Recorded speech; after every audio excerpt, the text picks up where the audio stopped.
This is TLV1.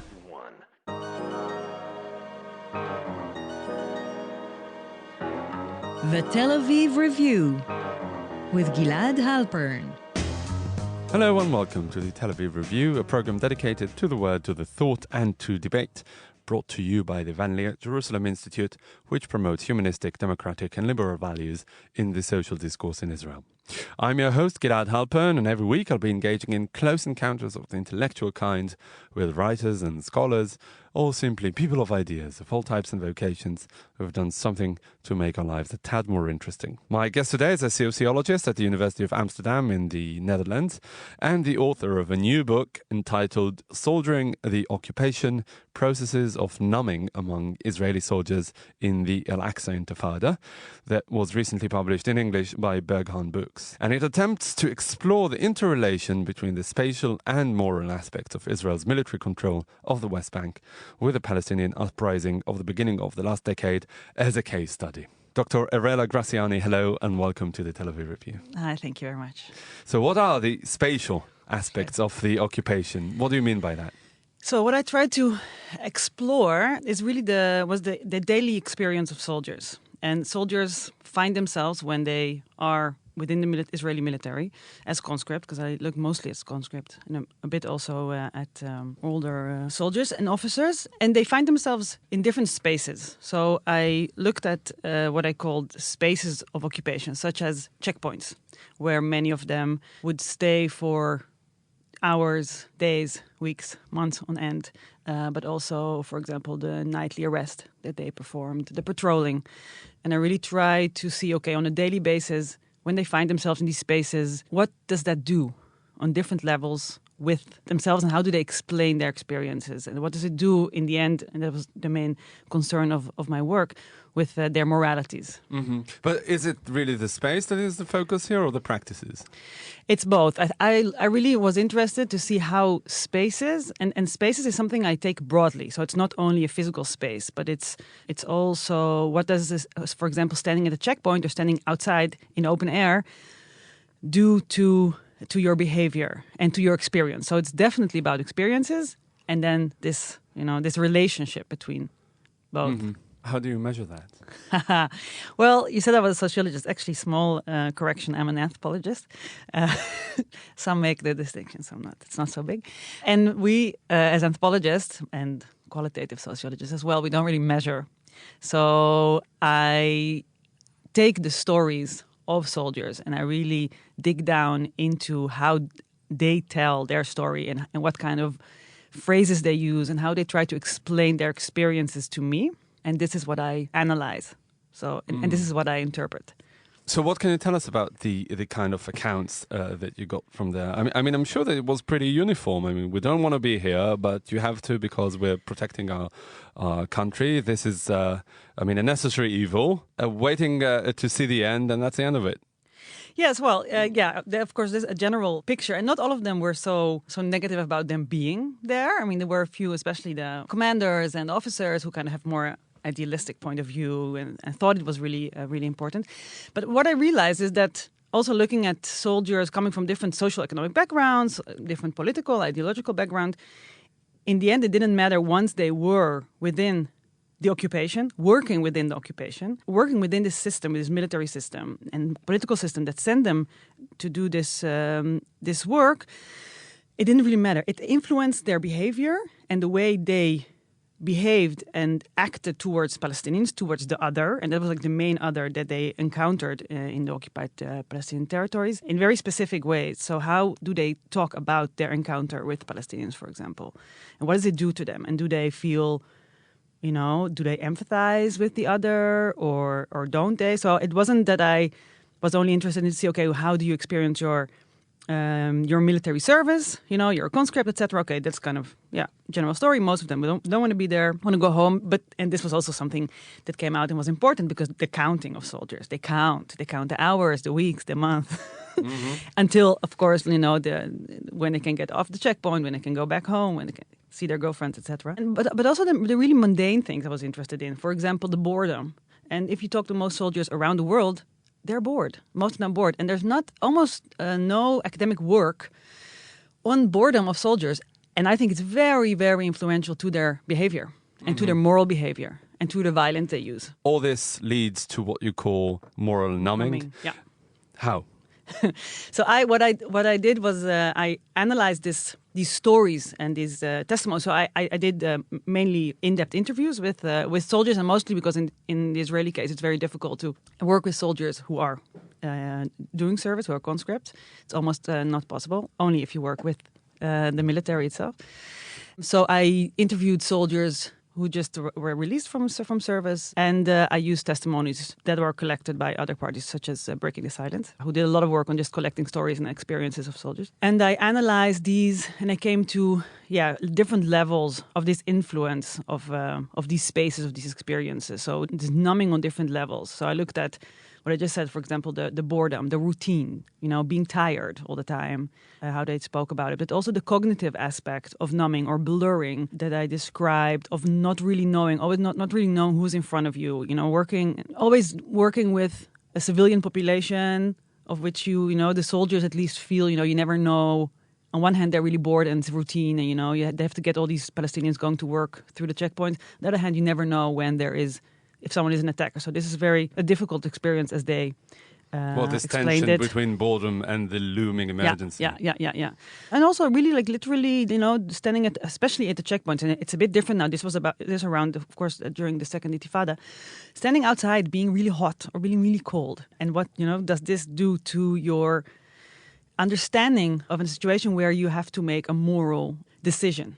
Do they see it as a moral situation? No. That's of course one of the problems. Yeah. Basically, what you're doing here, you're adding some sort of normative layer to their existence. Well, I don't know if it's a normative level, but it's my interpretation. So instead of going to a soldier and asking him about his moral dilemmas, which Israeli soldiers know exactly what they are, because they'll learn about them, in basic training. And then they'll say, oh, yeah, when there's a pregnant woman and has to go through checkpoint, they have this, they'll give me this spiel of, what a moral dilemma is for an Israeli soldier. So I theoretically took morality to be much broader. So all their experiences and how they relate to the other and how they talk about the other and how they talk, about their experiences among each other. This was for me already morality. So it's a step of interpretation. And in that sense, it was pretty clear. I mean, moral process that they were performing was dehumanizing the other in certain levels.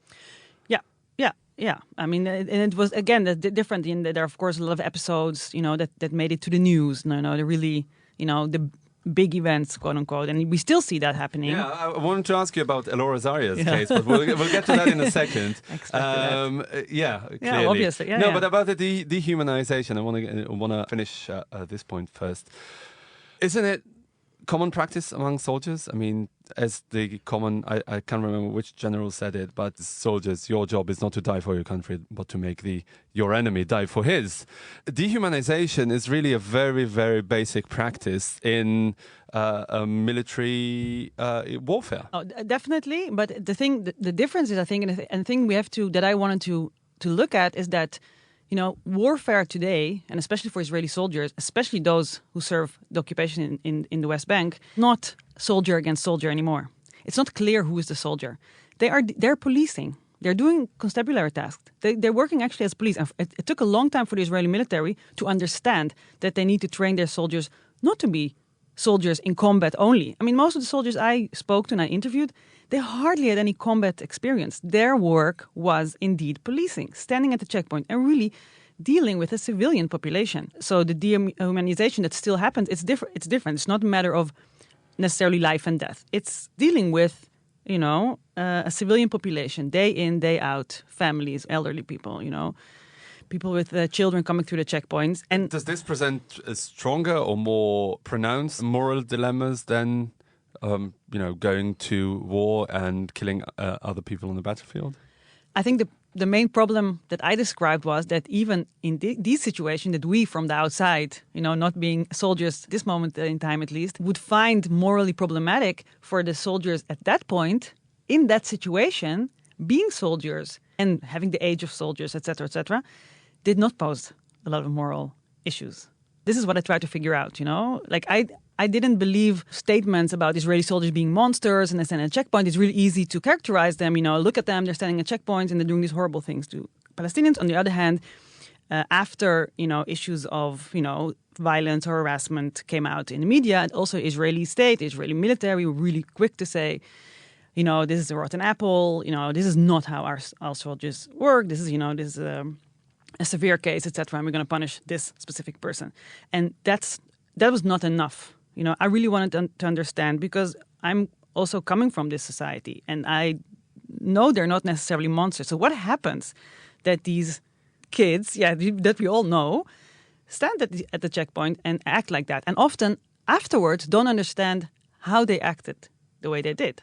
That's a very interesting point. So there is a certain extent of moralizing in retrospect. And this was also interesting because I talked to them not while they were soldiering, let's say. I don't think they could have really reflected on what they were doing. So it was important for them to take a bit of a step out. Many of them, were already after a military trip, for example, and had a chance to think about themselves as soldiers or as commanders a bit more. And they really started, to make different connections. And I write about it a bit, really to reflect. Mm-hmm. And this is really interesting. And then they could see, then they could see, okay, this was really problematic. How could I do that? And you see it with work on, for example, on reservists as well. They are a bit older. Sometimes, they have kids and suddenly their whole worldview is different and they start to make different connections. They see an elderly man and suddenly they say, whoa, if this was my father, if these were my children here at the checkpoint and my wife. This is one of the reasons why there are fewer and fewer reservists doing the police work in the West Bank. Exactly. And this is also, worldwide the reason why soldiers are so young. Yeah. Mm-hmm. You said earlier that some of the testimonies that you based your research on were given to you by Breaking the Silence. Yes. I mean, how did you collect the testimonies? Because Breaking the Silence is already a few steps forward in the sense that, these soldiers who gave the testimonies have had a chance to reflect on their experience, have had a chance to be contrite to a certain extent. That's why they actually contacted or agreed to give evidence to Breaking the Silence. Doesn't it give you a sort of a slanted sample of testimonies? Definitely. You're right, because these people were indeed, they were much more reflective. But that's why I combined it. I tried to combine it with, interviews of soldiers who never thought about it. Most people that I interviewed and most material that I used were soldiers who never, they talked to me. And it was the first time they actually talked about their service. How did you get to them? How did you contact them? How did you find them? Well, luckily in Israel, it's not so difficult to find them. And it's really what we call the snowball method. You ask one and there's his friend. And it's, of course, you get a kind of, a specific group. So I try to get people from different units, etc., with different backgrounds. But I'm really aware that because of my background within Israeli society, I also get to a specific group. That's why, I don't tend to generalize. Breaking the Silence also is not representative of anything, because it's only people who have, to a certain extent, subscribed to the mission. But you see that the stories that they collected and the stories I collected, they really merge into each other, because the experiences are really, really similar. So, and that's why I feel I could use it. But I never make a claim also as an anthropologist who's doing, more deep down and smaller research that I can generalize across. But I think I could get a very specific processes out of these stories and testimonies. Mm-hmm. Also, I want to ask you, why did you focus on the Second Intifada? Is that because it was really the time when the policing method reached its apex and the army has fully mastered it? It's also a bit of pragmatism, because this is when I did my PhD research that's based on the book. And then that was during the Intifada or just after the Intifada. So the people that were... It would be interesting to compare to what it was like in the early 70s, for example. Would be things that are the same, but this whole...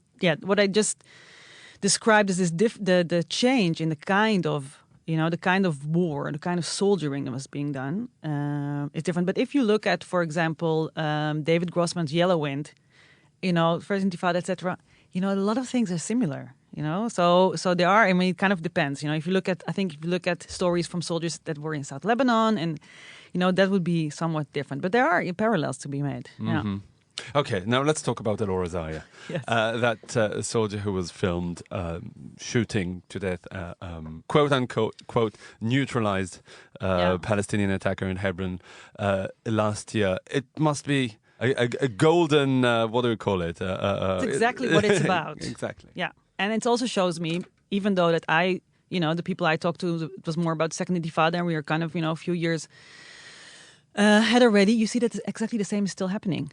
And the Israeli state and military still react the same way. This was, of course, a very severe case. It was not just, we had this case, a few years ago back about the violin player, etc. This made the headlines, and especially, on Facebook, etc.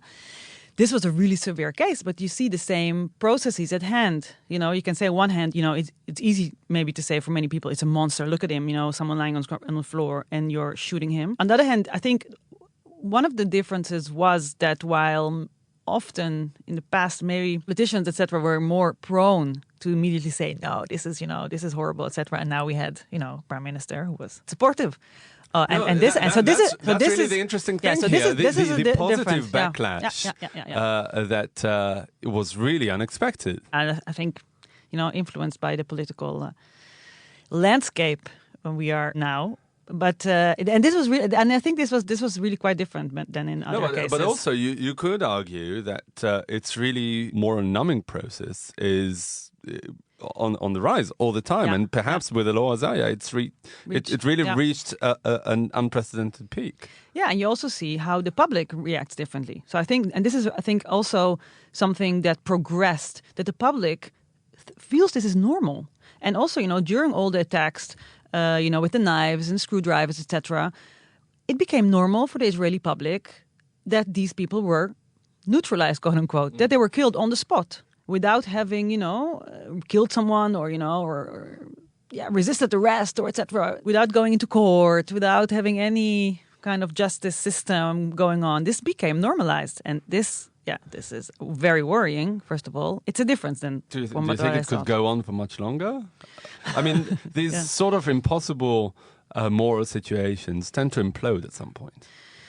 Yes. Well, maybe we were there already before, but apparently, it's getting worse. And for me, it was quite shocking to see, again, this public, support of such behavior, not only of him, but also of others and soldiers, and also private security. It's an issue that I'm dealing a lot with now, who, killed people on the spot, etc. And so again, it really shows how these people that they don't see it as a problem. You see it with him as well.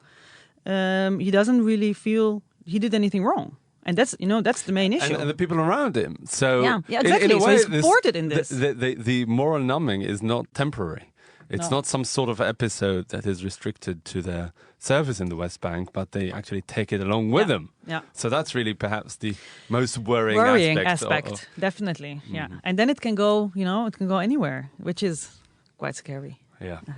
All right. Well, on this rather pessimistic note, we'll wrap up Dr. Erella Grassiani, an anthropologist at the University of Amsterdam in the Netherlands, and the author of the recently published Soldiering the Occupation, Processes of Numbing Among Israeli Soldiers in the Aqsa Intifada. Thank you very much for coming in today. Thank you. And also big thanks to Alex Benish, our sound engineer, and to the Van Leer Institute for the generous support. If you like this podcast and many more where it came from, just go to www.tlv1.fm/podcasts and take your pick. Check out our new website, telavivreview.org, and like us on Facebook. You can follow me on Twitter at Gilad_Halpern. I tweet mainly about the review. And don't hesitate to get in touch with your comments and suggestions. Join us again next week for another edition of the Tel Aviv Review. And until then, goodbye. מה אתה מתנשם ככה, מתנשף יבני סוחב את העולם על הכתפיים תן להם שירגו אחד את השני ואתה